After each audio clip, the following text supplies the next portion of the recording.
This might stir some shit up. This might, you're setting me up for failure right now. I just don't think he has it anymore.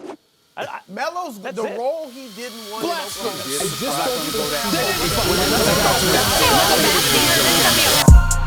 Carmelo Anthony drills it straight away. What's going on, everybody? Welcome back to another episode of Control the Narrative, 63rd episode. Who is Control the Narrative? We're a podcast that controls the narrative that the media creates. I'm still getting this messed up, and we're on fucking episode 15 of me doing this. If you're new around here, subscribe to catch our weekly podcast. And if you're a subscriber, if you're a returner, we appreciate your attention as always. As we announced last week, Control the Narrative memberships are now available, now open. You get access to our invite-only Discord. You get merch discounts, free sticker packs every month, an opportunity to appear on a podcast like we are going to talk to our guest today who became a member. So go to Control the Narrative, CTRL the Narrative.com. Sign up. We got 3 different tiers. Got people talking during the games, before the games, at random ass times during the day about Blazers, about Melo, and about all that shit. So go sign up and become a member right now. If you haven't, tiers start at $2 a month. So trying, to put some affordable options out there, $2 a month to come and talk Melo Blazers with us at all times of the day. So with that being said, I'm going to bring on our guest for the 63rd episode and one of our first members of Control the Narrative, Tamer. Tamer, what's good, bro? How's it going, bro? How you doing? Good, man. Appreciate you taking some time out, and we're just talking becoming a member and really being one of those day one people. I'm sure you were following us before Melo followed us, copping merch and a fellow Long Islander. So appreciate you, homie. Yes, sir. I've been following since you went viral with the jerseys, all the jersey swaps and everything. Let's go. Since day one. Appreciate you, bro. Let's get into it. Let's get into how you became a Melo fan, how you got into that. Give us 60 seconds on that. And then after that, curious to hear what you think is the most underrated Melo moment or game ever and why. Oh, that's easy. Well, I was a Knicks fan. I started watching basketball when I was 10, 9. Stoudemire, Gallinari, Wilson Chandler. Then Melo came to New York. The rest was history. Yeah. Became instant in love with basketball. I didn't want to watch anything else. I stopped watching soccer, even though I'm still playing it. But I wanted to play basketball. I wasn't good enough to play. So I just watched Melo all the time. Respect. And then for underrated, if we're going to talk about underrated, we don't want to talk about what's always viewed because it's a 62-point game, right? And then, of course, the 2 daggers in Chicago. But my favorite moment, 2017, Melo's last season as a Knick. Well, we didn't know it was going to be his last at the time. Mm-hmm. Knicks versus Philly, MSG. And it was a close game. Melo had 37 points at the end of the game, dominant as usual. And 1 minute left. Knicks is up 106 to 105. Melo's in ISO mode. Hey, you don't want Melo in ISO mode with a game down the line like that. It's too hard to defend. They had Dario Saric defending him. And, man, Melo creates a little dribble, push, open space, shot. Now the Knicks is up 108 to 105. And then we go on the defensive end. And Knicks' defense stumbling a little bit. They get a 3, they miss. They let the offensive rebound go, and then eventually whoever scores, right? And McConnell? No, you're talking about the game before. That was earlier in the season. It was McConnell with the game winner. Yeah, and they hit the game winner on us, and Melo wanted revenge. Still and Okafor hit a shot, and then eventually it became 109 to 108 Philly. 9 seconds left. Melo gets the ball. He's in ISO. 9 seconds left. Covington is guarding him this time. And it's funny because now they're teammates. Yep. And Melo gets on that same spot he hit it on Dario Saric. Goes to the same spot. Game winner. 0.3 left on the clock, of course. Yeah. And he's talking. You can see in the camera. He's cursing in the camera. That was the motherfuckers, right? Yeah, exactly. Bro, tell me, this is something I don't think I've talked about on here. I don't want to say it's frustrating, but I want to say, what's the word? I guess a little frustrating, a little disappointed. almost every single one of Melo's game-winning shots have come with time left on the clock. Oh yeah, yeah. And like the reason I say that is because obviously the buzzer beater is so much cooler. Like I think of that shot in Portland, in Toronto last year with the Blazers. That was with like what 0.5 remaining. That one that you just had 0.3 remaining. There's always like 0.2, 0.6 Yeah. remaining. The one in And- Oklahoma, Which one? the very first game, Oh, and was then it against the Wolves? Andrew Wiggins. Yeah, and Andrew Wiggins hit a half court. That was insane. Yeah. So like all of them, and like the dude's fucking clutch as hell. We know this, but like I just wish, and like this is just me being fucking greedy at this point. But if all these were buzzer beaters, it would be so much Yeah. cooler. Like he had one with Denver against the Raptors. He had one with Denver against Chicago, like a buzzer beater. But yeah, it's just me being like The compilation would be over like 2 hours long if the 100%. time. 100% fucking clutchest player of his generation. That's a good one, the Philly game, because I feel like at that point they were kind of out of the playoffs and shit like that, so they weren't really playing for anything, but just like still for him to go out there and like just put the team on his fucking back like he's done. That was when we got D Rose. Yeah, it was. D Rose, Joakim Noah, Lee. We were fifth in the East at one point during that year, and then it crumbled. Well, I think don't they know were what happened. third. I think they were third on Christmas. And then they Christmas. lost that Christmas game to the Celtics, and shit just went down fucking hill because Phil Jackson they were playing good basketball, and Phil Jackson came in and was like, nope, not running enough triangle, and then shit kind of went downhill. And Off the court drama. that was rough, man. I went to opening night that night, the home opener, not opening night. I went to the home opener, and bro, the energy in there with Noah from Hell's Kitchen, with Rose, Melo, Porzingis, like that was supposed to be such a good team, and Yeah. that was supposed to be a good team. I've talked about it. My most underrated Melo moment of all time is that season when they played in Atlanta, and he kept hitting clutch shot after clutch shot after clutch shot, yeah. and scored like 45, and he fouled out on like a bullshit foul, damn. and they weren't. That was one of mine, and yeah, I'm not. Maybe I'll get into that another time. But let's fast forward to the Portland days. Trade deadline has come and went. It was last Wednesday, I think. Or I think it was last Wednesday, or maybe Thursday. The 25th. 25th. Thursday. Last Thursday. The Blazers made not a big trade, but like a semi-big trade. They traded Gary Trent Jr. and Rodney Hood for Norman Powell from the Raptors. So now that we've got to see Norman Powell play a few games, like I'm not going to sit here and lie and be like, oh, like I knew everything about Norman Powell. Like I still don't. We watched him play, fucking right. 2-3 games, but in your opinion, from what we've seen so far, how much better did Portland get with Norman Powell as opposed to Gary Trent and Rodney Hood? Well, first off, Gary Trent balled out in the bubble. Everyone knows that, And Rodney Hood, he's supposed to be a hooper. He can create his own shot. He's really efficient sometimes, but then there's a lot of times where his flaws are overshadowing his strengths, and that brings the team down because he'll take a really difficult shot, which he's normal to he's usual. Yeah. And then, in order to get rid of him, and he had a bad contract too, and in order to get rid of him and bring in Powell is what, top of the 3-point percentage of the league? He's up there for sure. If you wanted to trade off that bad percentage and bad efficiency from Rodney Hood, you're gonna have to get a guy, but you're also gonna have to sacrifice. Gary Trent could have been part of the future. He had a very promising potential.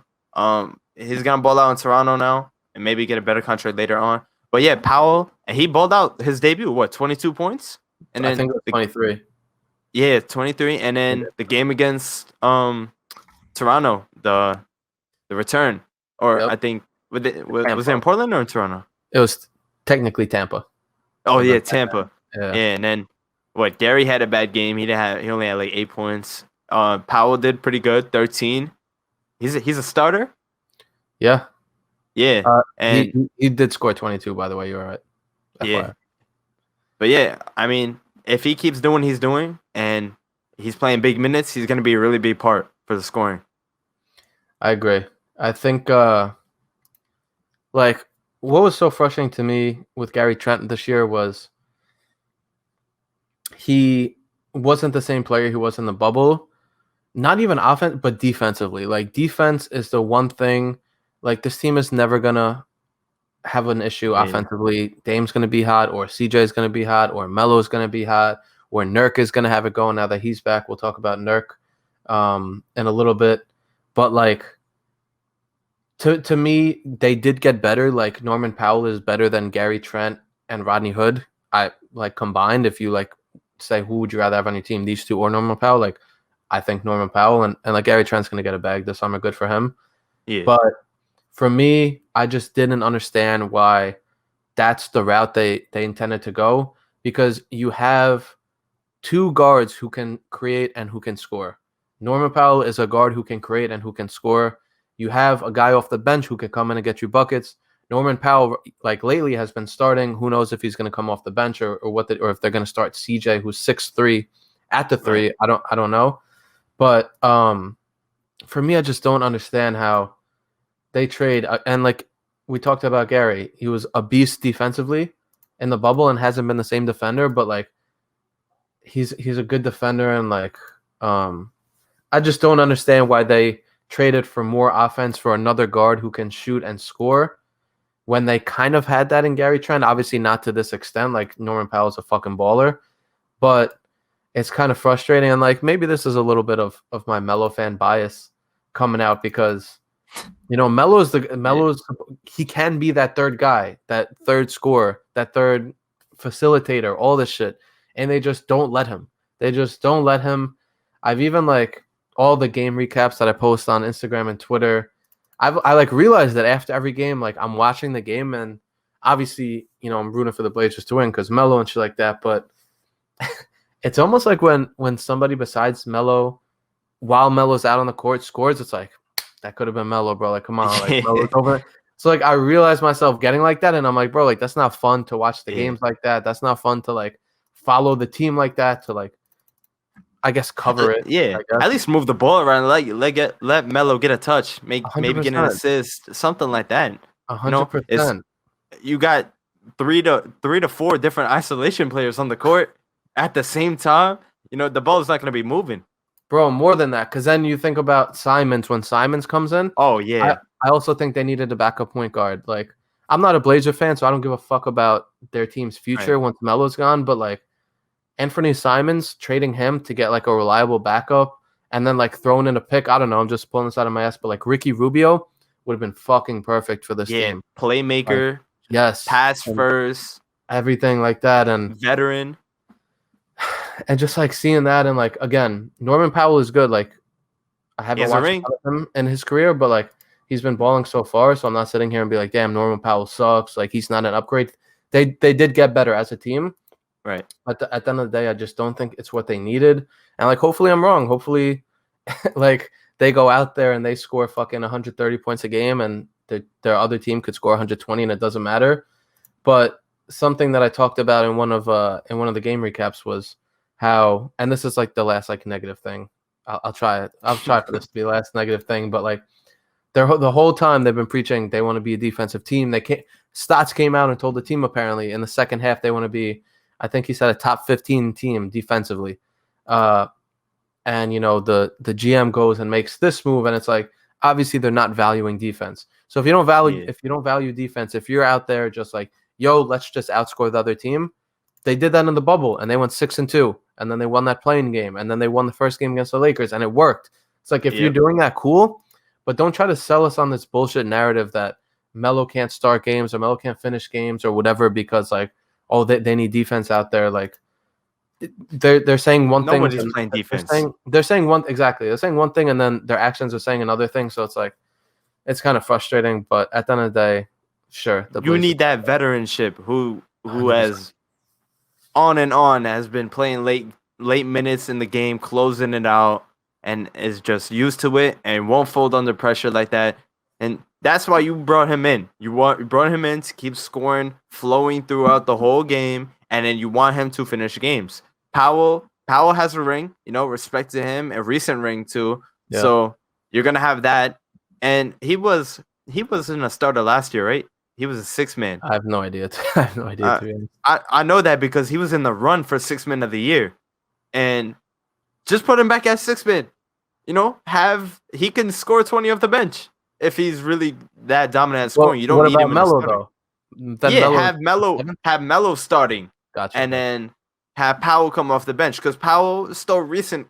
You know, he was recently a 6-man, so he knows how to play that role. You know, Right. Melo knows how to play the starting role, and he's familiar with Dame and CJ's been playing them for over a year now. Just switch their spots. All right, let's get into that because literally the next question was what should the starting five be now and why? So like go Yeah. through your starting five. All right, first, well, obviously Dame, CJ, Melo, Covington, and Nurkic, right there. That's your starting five. That's the starting five when you go to the first round, second round, third round, and the finals, right there. So Melo at the 3. Melo at the 3, Powell Yeah. 6-man, Simons, whatever, 7/8. Yeah. I'm not mad at that. Maybe Simons will be like the 14th guy. I'm cool with that too. And never seeing him on the court for another. I just hate Simons. I have a grudge against him because of Obi Toppin. You know. Yeah, that too. That just added to it, honestly. Oh, you know what? Obi, like that last dunk. Obi had the best dunk. His first dunk was the best dunk, but like Obi's last dunk, nothing great whatsoever. But neither was Simons. But all right, I'm not mad at that one. Yeah. Melo at the 3. That was like a big discussion point, like earlier in the year, and even he was playing the 3 in the bubble when Zach Collins was healthy. Right. So that's interesting. I personally would go again. This is just like me thinking about the bubble, and after Zach Collins got hurt, it was Dame, CJ, Gary Trent, Melo, and Nurk. So I think they could have that same they could have that same mentality, that same strategy, and run out there Dame, CJ, Powell, or Powell, CJ, whatever, Melo, Nurk. Like Covington, and like Covington's been fucking balling out. We'll get to him too, but like having those 3 guards who fucking explosive as hell, having Melo at the 4, and honestly, I'd be lying if I said I haven't like come to terms with Melo coming off the bench. So if they wanted to start Covington at the 4, but like then when Melo comes in, like I want him to be that 6th man where, no, of course, not every play is gonna go through him, but like when Dame's on the bench and it's CJ and Melo running the show, and like it seems like Powell is gonna play a lot with the second unit too, just like run the offense to him way more than they have.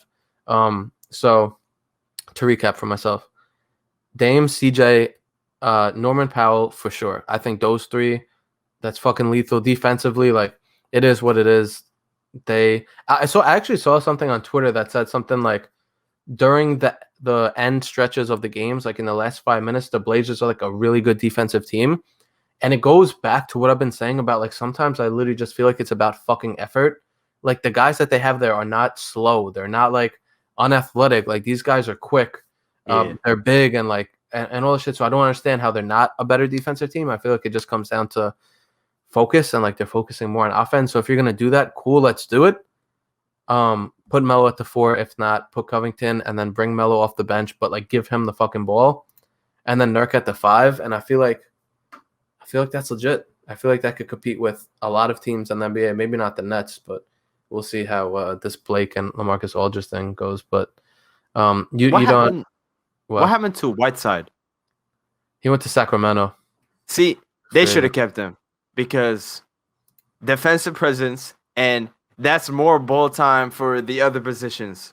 So Melo could have got the ball a lot more. When Whiteside was out there, he's not grabbing it. He's not doing post. You know, every once in a while he'd do tip-ins, and he was really, really good at protecting the rim. I think he was like top 5 in blocks. I think he was leading the league. Yeah. Yeah, they should have kept him if they were really trying to improve defense. Like you said, they wanted to be top 15. You would have kept Whiteside. You need that inside defense. You know, Nurkic, he's not guarding nothing in the paint like that. He's getting dunked on LeBron all the time. he's getting post rounds all the time, man. He's letting the easiest things go by him, layups and everything. You should have kept some interior defense and then, you know, invest into some perimeter defense, you know? Bro, people have been like, I think I'm making this up. I want to say like 4 out of the last 6 podcast guests have come on and talked about Whiteside, like how they miss Whiteside. And I've been saying the same thing. Like when he was like focused, he was fucking good. But there were just so many times where he just seemed like unmotivated and he was just out there like running up and down the court. But like we saw it in the playoffs. I remember he had a huge block against LeBron and like late in the So when he was good, like he was good, but I just feel like he wanted to be a starter. And when Nurk came back, he was kind of like tight about that. Yeah. And he went to Sacramento. I don't even think he's starting, so he didn't get his wish, I don't think. But I mean, he got paid by Miami, so Yeah. he definitely And as could've- well, Cantor's not bringing the defense. It's all offense, double machine, right? It's all offense. Yeah. So Norman Powell, man. Yeah, it's just changed over the last week, and like I don't know. Somebody commented and was like, "Yo, just like enjoy," because they could tell in the caption. I was like fucking upset. Like, "Yo, just enjoy the game. We're still watching Melo go out and like put up buckets. Like, how cool is that?" And I was just like, "You know what? You're right." We And want the team to be as a whole good, so that way he can elevate. I know, but at the end of the day, like I've been thinking about this. Every time before I go to sleep, I'm like, all right, no, I'm just kidding. I'm like, yo, if Melo can be like a part, like a decently big part, like playing over 25 minutes, and they're a championship team, people can't say he didn't contribute to that ring. Like it's not like he went to the Lakers and like was playing 15 minutes a game and whatever it was. So it is what it is at this point. But someone who's been struggling lately has been Dame. I don't remember the last time he had like a 40-point game. His shot just seems to be off. He seems like he's dealing with some nagging injuries, like fucking bruises, and like there's been some games where he's been like limping around and shit like that. But they've still been winning. Like this Portland team, I'm gonna look it up real quick. Definitely should have had this ready to go, but they've been on a winning 3-win streak. Yeah, 3-game, and like I feel like even before that they won a couple. I can't find them. They got destroyed by Dallas, 132-92. Yeah. Oh my god, you cannot Honestly, let that happen.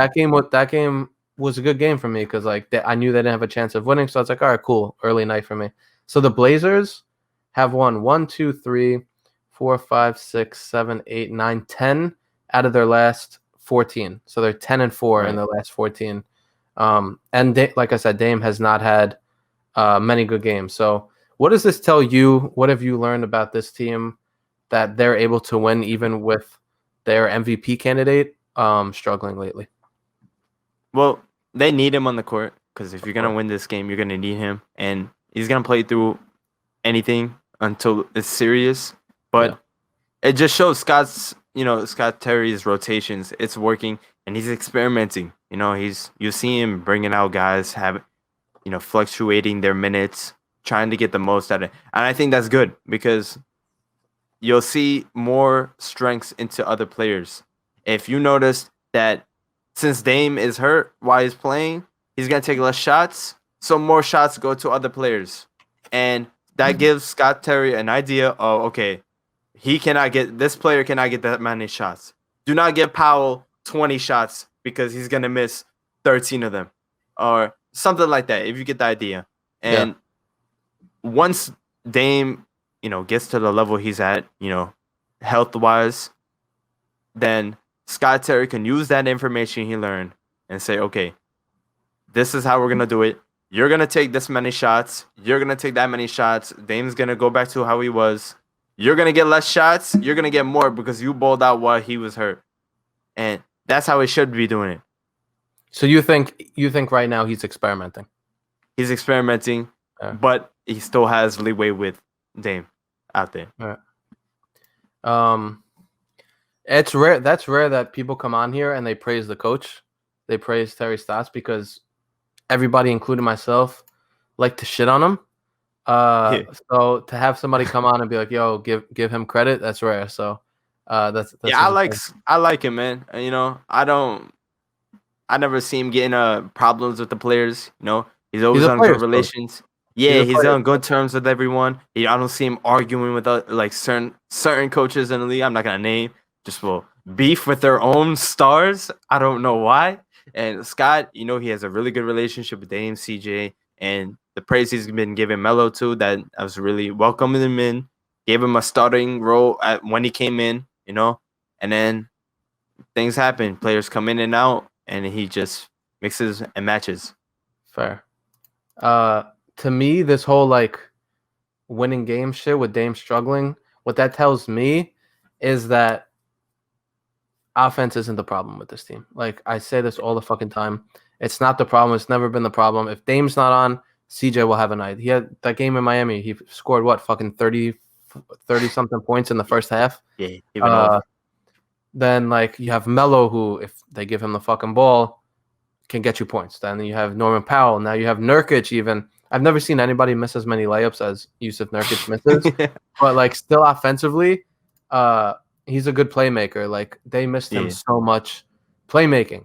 With bringing the 5 out of the paint and like some backdoor cuts from the guards or like Melo or like whatever. So Nurk adds a whole nother layer to this. But really what this tells me, man, is that like, yes, it would be great if Dame was putting up fucking 40 points a night like we've seen him do. And like, what was it last year where he scored like, he over like a 3 or 4 game stretch, he like averaged 50 or some crazy bullshit like that. Was like he was insane on another fucking level. But that's all it tells me, man, is like offense isn't this team's problem. It's never been this team's problem. They have guys at every position who can score and who can play make. And it's just like, just be a respectable team defensively. And they're so good. And they're so fucking good. And, you know, you could talk about like the schemes. You could talk about players not trying their hardest, whatever you want about defense. But it's just like, get your shit together even a little bit defensively. And like this team is legit, man. Like in the West, there's so much chaos going on with the Lakers, all those injuries, and like the Jazz. Again, we talked about this over the past few weeks, but them being the number 1 seed, it's like, how legit are they? And the Suns being that high, and the Clippers, like the Clippers are the Clippers. I still feel like they're a little underrated, but like the West is there. Like there's no one legit favorite like there is in the East with this fucking Nets team now, where they're bringing in every fucking person they can who's been on the All-Star team in the last 10 years. But I just feel like I said, man, just become a respectable team defensively, and I think this team can make a real fucking run. Right, and they gotta seize the day with LA going down. You know, their players are going down left to right. You should be winning all the games you can and just try to get higher in the seed because what, they're 6th or 5th, right? I think they're 5. Yeah, if you can pass up on a team or two, get to that 3rd seed. You don't want another 4th seed and it's down to game 6, getting game 7. You want to breeze through the first round. All right, you want to get as much rest as you can for the second round, and then you want to maximum 6 games of the second round, and you want to have a day or two of rest for the third round. You don't want to go down to game 7 every single series like Denver did and wear themselves out, wear the players out, and now you can't compete against Braun and the Lakers. And you're getting swept or whatever, gentleman's sweep. And bro, honestly, I'm thinking about it. They are 6, yo. I've tried like not correcting you, but I've tried saying like 8 things. I'm like, no, you're right. They're 6 right now, and the thing about it is like home court advantage, like it wasn't in the bubble. Like it still might not be a thing. Like what are you gonna have, like a couple thousand people, and like of course, you know, being home in like your own bed, and like obviously they're gonna be traveling, so it's gonna be different. I don't think they're doing a bubble for the playoffs, but they're gonna be traveling and shit like that. So that's one thing. What would you rather see? Would you rather see a bubble or normal? I'd rather see it normal. Yeah, 100%. Fans and stuff. The fans, like, even if it's a couple thousand, like, I don't know. I want home court advantage to be a thing because I hope that the Blazers do get home court advantage. And like, it's crazy. They're 28-18 and they're 6th, which is wild. Yeah, bro. If they were in the East, they'd be number 2 or something. It's wild shit. But you know, I'm like what the fuck's the term? I'm second guessing. Jesus Christ, I'm out of it today. I'm second guessing myself with like the whole home court advantage thing, because it's like, you know, do you go crazy in the regular season trying to get a high seed, and then by the time the playoffs comes, like we saw in the Blazers, like those 8 games they played, every game they needed to win every single game to get in the playoffs, and then they did. And then I don't want to say they were exhausted in the playoffs, but like they had a bunch of injuries, and like was that because of how hard they were going? Like maybe, you know, if they maybe rested a few games, if Zach Collins rested a few games, whatever. I just think that, you know, don't be in that play-in. And like you said, take advantage of these teams having injuries. Like the Lakers, I'm hoping that they keep losing because like if they drop down to like 7 or 8 or some bullshit like that, that would be huge, because then they have to Yeah, I hope the Lakers are in the play-in tournament. Make them what the Blazers had to go through. Fight for your playoff spot. Exactly. And then who knows, man? Maybe by the time they get to playoffs, they're fucking exhausted. We'll see. Yeah, But and I hope. Remember, the Suns put a lot of pressure on the Blazers because they went 8-0. They were trying to get in there too. I hope they have something like that too. yeah, they did, and I'll never forget this. I say this like every 2-3 weeks, but that Brooklyn game, that last game in the bubble, that came down to the last shot, and Karis LeVert missed that, and if that shot had went in, the Blazers wouldn't have made the playoffs. Was that was one of the most emotionally invested in a game I've ever been, because I also legit thought that they had a chance to win the championship, because I was like, bro, this isn't a regular 8 seed, like this is. Anyway, that bubble. We were the best contender of that first round to face the Lakers. I think any other team would have got swept, and out of the bottom four. Yeah, out of those 4 teams, those guys would have got dusted. Maybe like 20-point blowouts at all 4 games. Yeah, and we hung in there. That bubble was a wild time, wild era. Yeah. So yeah, we'll see what happens the rest of the season with the Blazers. I don't know if you've been keeping up with it on Instagram, but you know this jersey bracket we've been doing? Of course, yeah. I've been voting on the story. Just straight up, I'm gonna ask you. It looks like right now the Nuggets light blue. We're filming this at 8:47 on Tuesday night, and the results will come in tomorrow morning. So we don't know it yet, but it seems like right now the light blue Denver Nuggets jersey.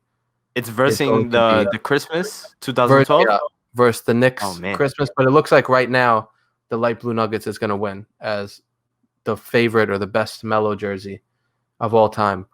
Man. Want to know your thoughts on that? It's a good jersey. During that time, all the jerseys were good. All the jerseys were good at that time. The shiny, the reflection, the material they used, the little yellow V or whatever with the Denver logo. But in my opinion, this is what should have won it, man. You got something ready? This right here with the orange and black. Yeah. This right here was the best jersey, man. Yes. Was this What? Was this the jersey he scored 62 points in? No. Was that the white? That was the black on the side. Right. That one's fired. That I put that as a 2 seed because I was like, that shit it's fucking clean. And it's just so nostalgic. Where that was when Melo first got here, and I don't know if you I'm sure you remember you couldn't find Melo jerseys when Melo first got traded to the Knicks. I went to MSG a week after Melo got traded for a game, and I wanted that jersey, a blue one in a medium. And I left MSG with a white jersey and a large because you couldn't find anything. Right. Everybody wanted that blue one, and I love that one. I didn't get this till 2012, to the next season, and it's a kid size too. It's a kid's medium. I can't even wear it anymore. Hold it up, bro. It don't fit me. It's so tight, and I can't wear it anymore. For those listening and not watching, Tamer's talking about the blue Knicks jerseys that Melo first wore when he got here, with the black stripe on the side and the orange, and fucking classic. Yeah. So you're upset that didn't win, or do you see why? Yeah, I'm upset that didn't win, but I'm not angry that the blue, reflective Nuggets jersey won. That's okay. Bro, for me, I think that light blue jersey, and this is gonna sound like I'm obviously this is my first time talking about it. This is our first podcast since we launched it, since we started this. Let me see, March 22nd we started it, so it's not. But I haven't talked about it. That light blue Nuggets jersey, the silky 15, that should have been not retired, but that should have been held as soon as Melo got traded, I think is one of my favorite, if not my favorite jersey of all time. Sports jersey, baseball, basketball, football, anything. Nostalgia plays a part in it.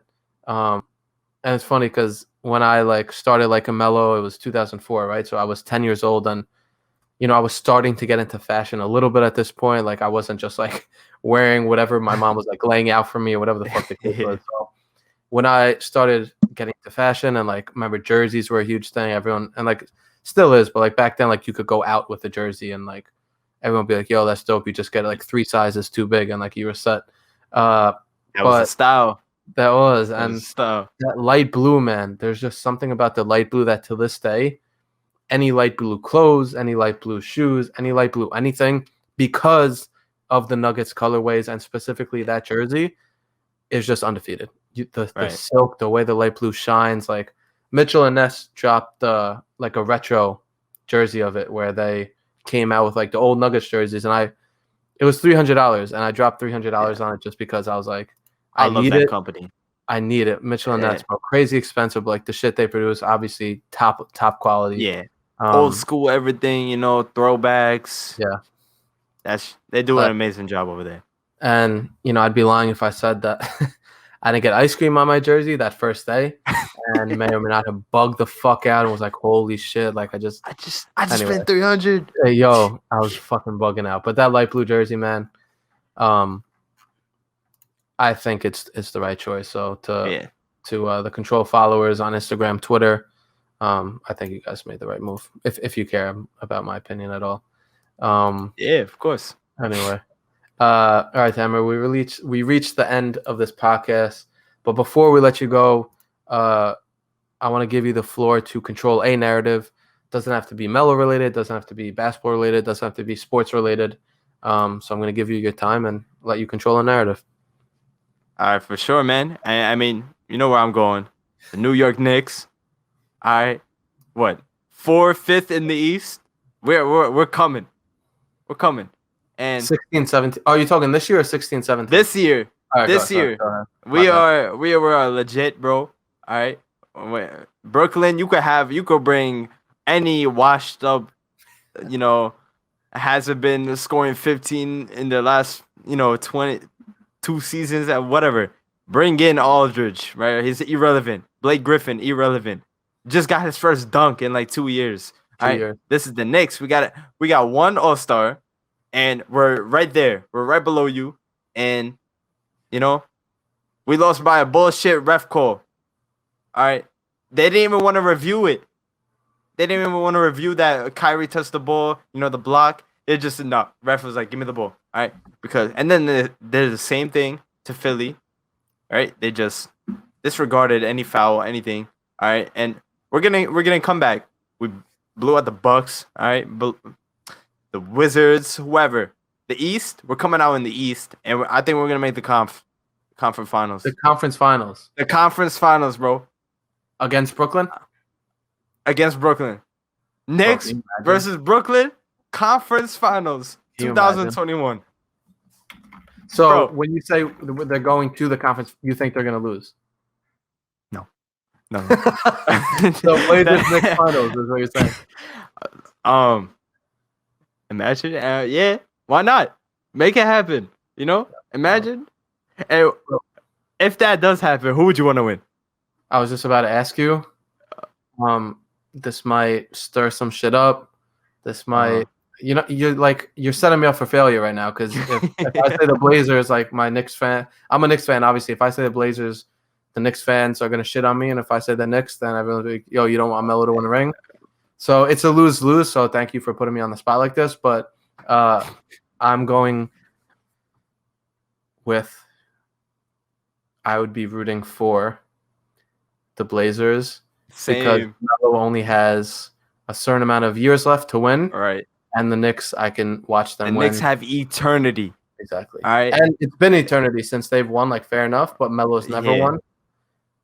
So I don't know why you just fucking should have won in 2013. I'm going to get mad shit for this now. My bad, bro. I'm fucking with you. But yeah, you would go Portland too? Huh? You would go Portland? Yeah. Portland, of course. Because I don't want Randall to win a ring here. I don't want anybody to win a ring here before Melo. Like, I don't care if the Knicks don't win anymore.